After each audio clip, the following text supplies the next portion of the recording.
Hey guys, this is the second and final episode of the main bathroom. We're going to be doing the shower enclosure. I hope you are able to use this for something valuable. Thanks for watching. Well, not as pretty as I wanted. I tried to mark it off and drill it, but I don't know what happened. Went sideways. So we got this valve over here, hot in, cold in. These are both mixed out. This is for the upper, which will be up there. This is for the lower. It's got a valve here where you can, when you put it on, you can mix it up or lower or one of each. Anyway, now I'm going to throw in some insulation, seal off these small holes down here, and the one out to the side, a couple in here, and then it'll be time for some sheetrock. All right, got the insulation in. This last piece is an afterthought. There's 2 befores there, so it's kind of thick, so it'll pack down below the level though. The sides are just for sound. This is the only interior wall. Sides are for sound. So that's why it's also they're thick. That's a kind of a wet wall, so that's why it's on the side. Yeah. Next is green sheetrock. Actually, I might put a vapor barrier up. There's no vapor barrier everywhere, so I don't know if it matters. So I think I'll just do green sheetrock, seal that, and then start doing the Schluter. Alright, this is the knockoff Schluter kit. It's VEVOR. It's from Home Depot, I think.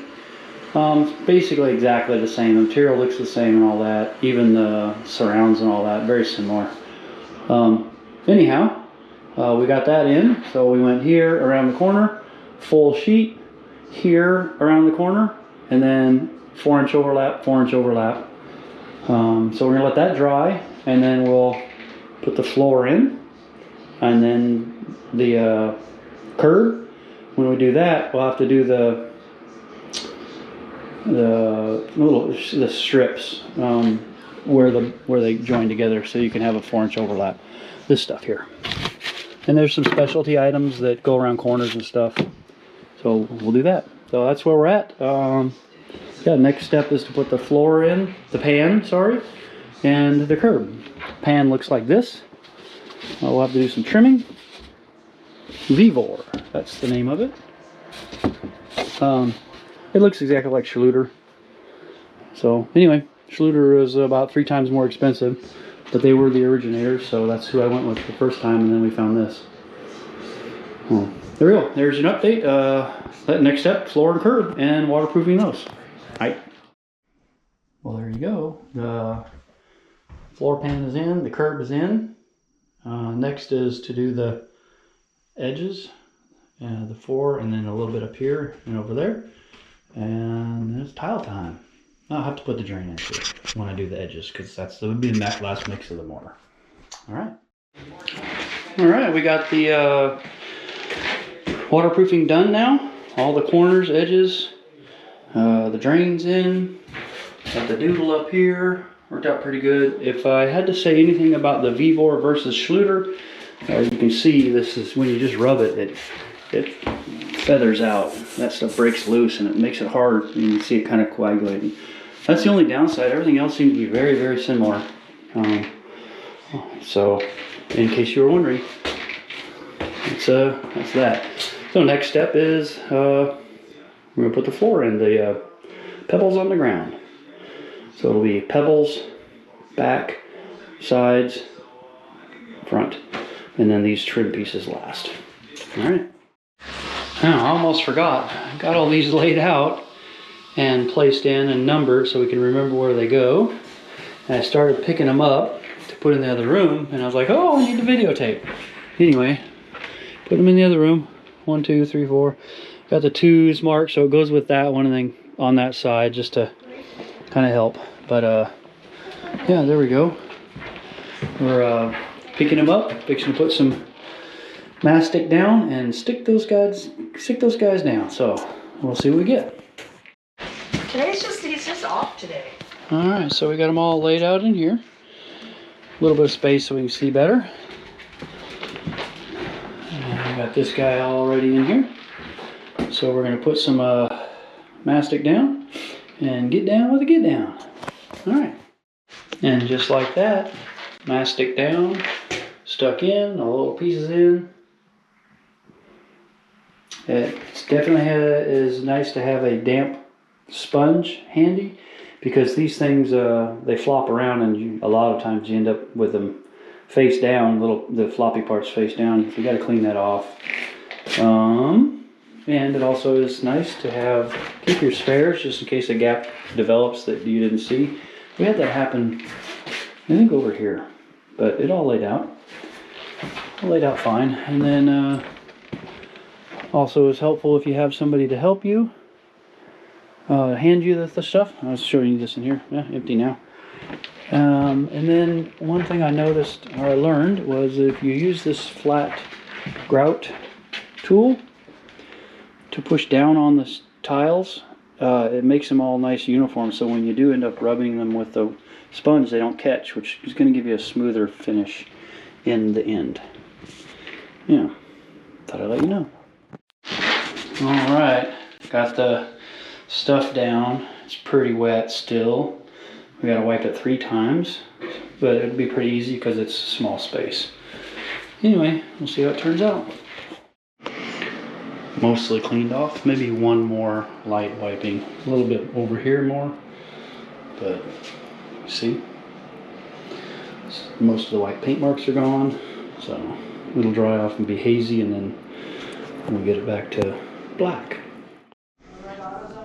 Alright, start of the back wall. Did 3 layers. These are heavy tiles, so they sag, and those little rubber spacers get crushed, so I can only do a few at a time. So I did these 3 layers, and then tomorrow we'll do 3 more layers, and probably the cap. In case anyone's wondering, this little Harbor Freight saw is what I've used for 4 different houses, and I have replaced the blade, but I think this thing was 50 bucks when I bought it. It's done really good. It's a little harder to cut the bigger tiles. You just got to be patient, but it works out pretty good. And then another thing I've learned on the last little bit of tiling I hope to ever do in my life is these little pins that you use to draw on your windows, outside windows, like to make art and stuff, like we did for our Christmas thing. They're water soluble. And man, that line is indisputable.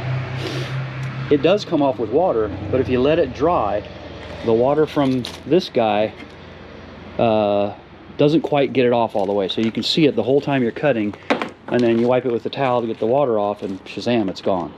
So those little pins work out pretty good. Instead of the wax pins, yellow and red, we always ran out of yellow and red, but they'd always break and hardly make lines. Anyway, I just thought I'd share that little jewel. Well, there's the wall finished. The problem is, I measured wrong. This is the bull nose that usually goes on top, and I got an inch too much stuff going on up there. So I'm trying to figure out what to do. If we want to do a half tile and go up higher with it,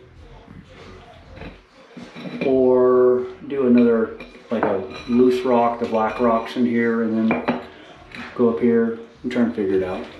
Anyway, I'll keep you up to date when we figure something out for my inability to use a tape measure. All right, got the curb in and the leader edge,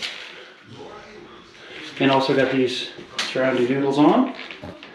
So we'll come back with some caulk on the top and then touch up the paint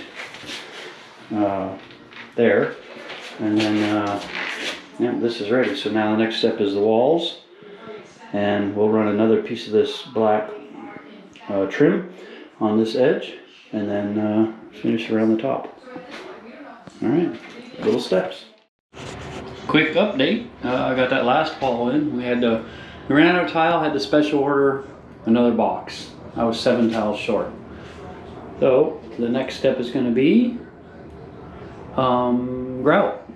Grout is the next step, and that'll be the last of it. We're going to do grout, and then we got a slider on order, but it's going to be a while before it gets in, so we'll just put a curtain up. But ordered a longer one of those bars. The kit that we had a 12-inch one, so we ordered, I think that's a 14, just to get it out a little farther, and then yeah. So one more step. Like I said, next step Tuesday. Today is Monday. sorry, so next Tuesday, I'm gonna let all this set for a whole week. The next Tuesday, I'm gonna do grout, and then it'll be 3 days after that before we can use it. All right. All right, got the last little bit done, all the grouting. Inside, outside, top and bottom. We did tape this off with plastic because grout is just gooey and sticky. We put grout on this leading edge right here in between. I wasn't gonna, but then some of the gaps were a little bit inconsistent, so we went ahead and did that. And that is gonna be that. Next is a little bit of plumbing and putting some faucets and stuff on. Exciting. All right, all assembled and put together. Got that thing in there, this guy on there. I actually ended up having to ground a little bit of the tile away there because that was recessed, but a Dremel and a diamond blade cut it out and clearanced it pretty nicely. The bar is temporary till we get the glass door in, so that's the only change that's going to happen now is the glass door. But these things are sticky-ons. You found them on the Jungle website. They work pretty good, even on that surface tile, so there we go. Well, that's that. Thanks for watching. See you on the next one.